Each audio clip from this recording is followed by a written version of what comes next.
नमस्कार सभी को, बहुत बहुत स्वागत है आप सभी का चैनल संकल्प एकेडमी पर। इस वीडियो में जैसा कि आप थंबनेल देख करके आए हैं, आपको पता चल ही गया होगा कि नेट के स्कोर से अब पीएचडी में दाखिला मिलेगा, यानी पीएचडी में एडमिशन मिलेगा। तो आपको क्या लगता है कि नेट के जो अभी तक की परीक्षाएं होती रही हैं उनमें इतना हाई कंपटीशन रहा है, इतनी हाई मेरिट गई है, तो क्या अब आगे और क्या हो सकता है? तो इस पर मेरा यहाँ पर वीडियो बनाना मुझे बहुत ज़रूरी लगा, क्योंकि आप लोग पढ़ रहे हो और तैयारी कर रहे हो, तो एक तरह से हतोत्साहित होने की मुझे लगता है कि स्थिति बन गई है कि अब क्या करें। अब तो जो कैंडिडेट नेट पहले से क्लियर हैं, जेआरएफ हैं, वो भी हर बार डालेंगे क्योंकि 1 साल के लिए वैलिड हो गया है।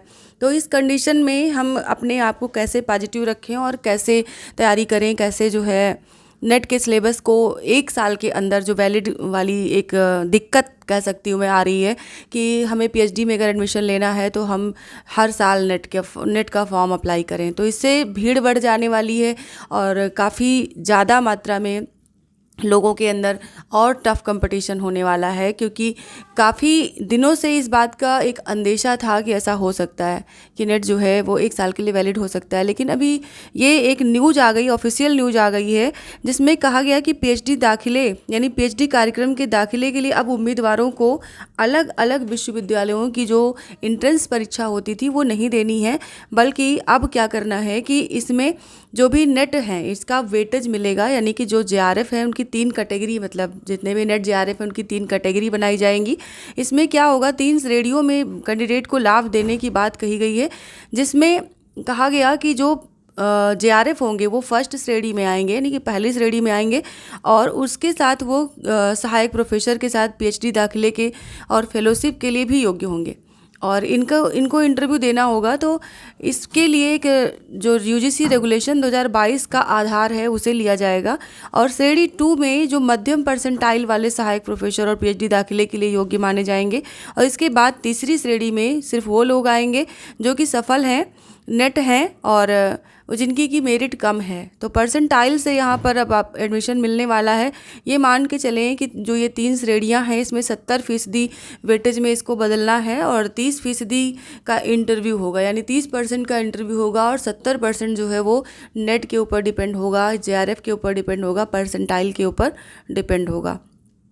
और ये बहुत बड़ी बात यहाँ पर बता दी गई है कि सिर्फ 1 साल के लिए मान्य होगा। यदि इस अवधि में पीएचडी कार्यक्रम में दाखिला नहीं ले पाते तो उन्हें इसका लाभ नहीं मिलेगा, अभ्यर्थी को फिर से नेट पास करना होगा। तो ये थोड़ा सा मुश्किल यहाँ पर कर दिया है, क्योंकि जो अभी तक के एंट्रेंस होता था अलग अलग विश्वविद्यालयों के, वो ये नहीं था कि आप इसी साल के इसी सत्र के नेट हों, तो ये थोड़ी दिक्कत की बात है। लेकिन आपको घबराने की ज़रूरत नहीं है, क्योंकि पीएचडी सभी लोग एडमिशन पीएचडी में नहीं लेते, है ना। हायर का एग्ज़ाम तो सभी देने बैठते हैं, लेकिन सभी लोग पीएचडी करने के इच्छुक हों या पीएचडी में एडमिशन लें ऐसा ज़रूरी नहीं है। तो अभी तक के जो लोग एंट्रेंस में बैठ रहे थे पीएचडी की, वही भीड़ रहेगी, इससे ज़्यादा तो होने वाली नहीं है। हाँ, थोड़ा सा नेट का कंपटीशन बढ़ेगा, तो भाई दिनों दिन तो हर चीज़ का कंपटीशन बढ़ता ही जा रहा है। तो फिलहाल यहाँ पर हम इतना ही कहेंगे कि आप अपनी तैयारी विशेष रूप से नेट के सिलेबस को देखते हुए करें, और कुछ भी हम कभी भी किसी चीज़ के परिणाम को सोच करके अगर पढ़ते हैं तो हमारे अंदर कहीं ना कहीं हतोत्साहित करने वाली भावना आ जाती, हीन भावना आ जाती। तो हमें परिणाम सोचना ही नहीं है, हमें क्या करना है, बस अपनी रणनीति को अच्छे से बना करके पढ़ाई करते हुए पेपर देना है। और बाकी कहते नहीं, काम कर्म करो, भाग्य का फल जो है वो बाद में मिलता है, कर्म का फल बाद में मिलता है।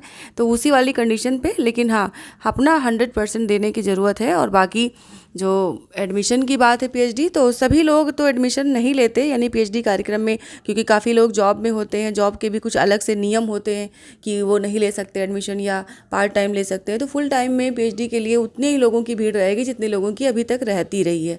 तो उसमें भी कैटेगरी होती थी पहले भी कि जेआरएफ जो इंटरव्यू होता था उसमें जेआरएफ वालों को पहले वरीयता दी जाती थी, उसके बाद में जो हाई स्कोर वाले नेट होते थे उनको दी जाती थी, और जो मध्यम परसेंटाइल वाले होते थे उनको बाद में, तो उनका अगर एंट्रेंस अच्छा होता था तो उनके चांसेस बन जाते थे, या जो नेट नहीं थे उनके लिए भी 10% सीटें आरक्षित थी। तो अब ये कंडीशन खत्म हो गई, यानी पीएचडी करना है तो आपको नेट तो निकालना ही होगा। तो ये बाउंडेशन एक लग गई है, तो इसके लिए थोड़ा सा प्रिपेयर होने की ज़रूरत है। और इसके अलावा जो फेलोशिप की बात कही गई है वो फर्स्ट ग्रेड वाले यानी फर्स्ट श्रेणी वालों को ही मिलेगी, सेकंड वालों को नहीं मिलेगी। तो ये 3 श्रेणियों में ये जो अलग अलग परसेंटाइल के हिसाब से मिला है, तो इसके लिए नेट में तो भीड़ हो जानी है। और ज़्यादा नहीं, ज़्यादा फ़र्क नहीं पड़ेगा, लेकिन फ़र्क तो पड़ेगा।